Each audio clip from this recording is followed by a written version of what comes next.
করেছেন চিকিৎসকদের যে আপনারা নবান্নে আসুন। স্বরাষ্ট্র সচিব, মুখ্য সচিবকে নিয়ে মুখ্যমন্ত্রী মেল করেছেন এবং এরা অনড় রয়েছে। যথেষ্ট বিচক্ষণ, ওনারা কি করবেন আমি তো প্রথম থেকে সকাল থেকেই বলছি। ওদের যে দৃঢ়চেতা, লক্ষ্য অবিচল থেকে মেরুদণ্ড সোজা করে লড়াই, তাকে গোটা বাংলার মানুষ স্যালুট করছে।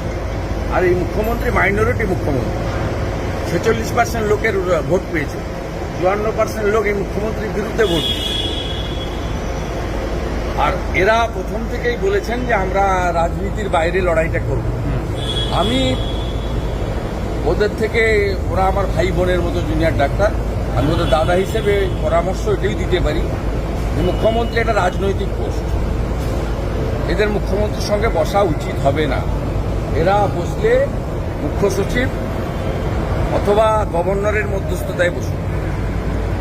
মুখ্যমন্ত্রী একটি রাজনৈতিক পোস্ট, এরা প্রথম থেকে যেহেতু রাজনীতির বাইরে থেকে লড়াই করেছেন,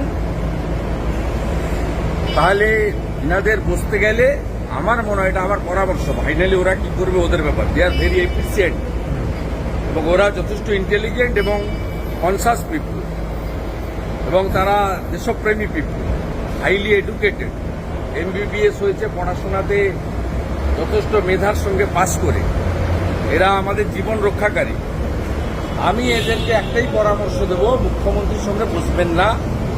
কারণ আপনারা প্রথম থেকে বলেছেন যে এই আন্দোলন রাজনীতির বাইরে। মুখ্যমন্ত্রী রাজনৈতিক ব্যক্তিত্ব এবং তিনি অনেকবারই জুনিয়র ডাক্তারদের হুমকি দিয়েছেন, ধমক দিয়েছেন, দেখে নেব বলেছেন, আমি চাইলে FIR করতে পারি বলেছেন। তাই ওনাদের যদি বসতেই হয়, সমস্যা মিটাতে গেলে আলোচনার মাধ্যমেই হয়, সেক্ষেত্রে মুখ্য সচিব বা আমাদের যে রাজ্যের সাংবিধানিক প্রধান রাজ্যপাল মহোদয়ের মধ্যস্থতায় বসা উচিত। মুখ্যমন্ত্রী উৎসবে ফেরার কথা বলছেন এই আবহে। বাঙালি কি করবে সেটা মমতা ব্যানার্জি বলতে পারে না। 18 তারিখে সুপ্রিম কোর্ট দেখার পরে বাঙালি ঠিক করবে বাঙালি কি করবে। বাঙালির দায়িত্ব মমতা ব্যানার্জি কেউ দেয়নি, কারণ উনি গত লোকসভা ভোটেও 45.67% ভোট পেয়েছেন। উনার বিরুদ্ধে 56% বাঙালি ভোট দিয়েছে। ভাগ হয়েছে ভোট, বিজেপি 39, CPM 5.5 ভাগ হয়েছে, তাই উনি জিতেছেন। কিন্তু গরিষ্ঠ সংখ্যক বাঙালি উনার প্রতি অনাস্থা জ্ঞাপন করেছে লাস্ট লোকসভা নির্বাচনে। স্বাভাবিকভাবে বাঙালি কি করবে সে সবার ঠিকা মমতা ব্যানার্জিকে দেয়নি। আমি বিজেপিকে রিপ্রেজেন্ট করি।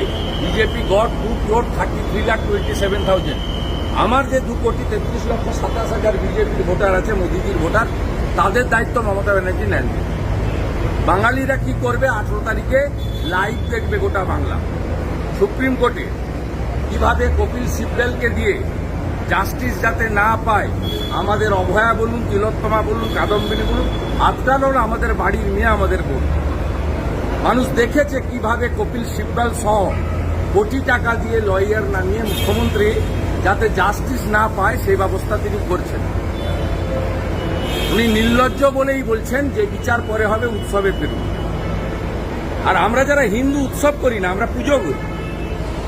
উনি পুজোকে পশ্চিমবাংলায় উৎসবে পরিণত করতে চান।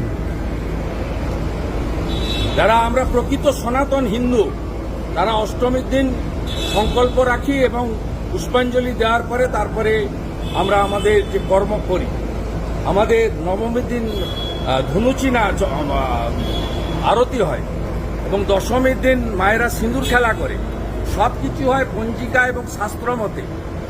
6000 বছরের পুরনো হিন্দু ধর্ম উনি সেটাকে ধ্বংস করতে চাইছেন। তিনি মহালয়ের আগে পিতৃপক্ষে পুজো উদ্বোধনে বেরোন। পিতৃপক্ষে কোনো শুভ কাজ কোনো হিন্দু লোক করে না। পিতৃপক্ষে বাবা মা যাদের গত হয়েছে তারা গয়ায় গিয়ে পিণ্ডদান করে। আর এই মুখ্যমন্ত্রী হিন্দু ধর্মকে এখানে কালচারাল প্রোগ্রাম এবং উৎসবে পরিণত করেছেন। সেই কারণে আজকে সন্দেশখালীর সরবেড়িয়াতে দুর্গা মায়ের মূর্তি ভাঙা হয়েছে, তৈরি করা মূর্তি। খোঁজ নেন, ছবি দেখুন। তাহলে এই পুজোয় বাঙালি বা বিজেপি কর্মীরা কি করবে, আপনি কি বলবেন? 18 তারিখে সুপ্রিম কোর্ট বলার পরে বাঙালি কি করবে, বাঙালি যথেষ্ট সচেতন।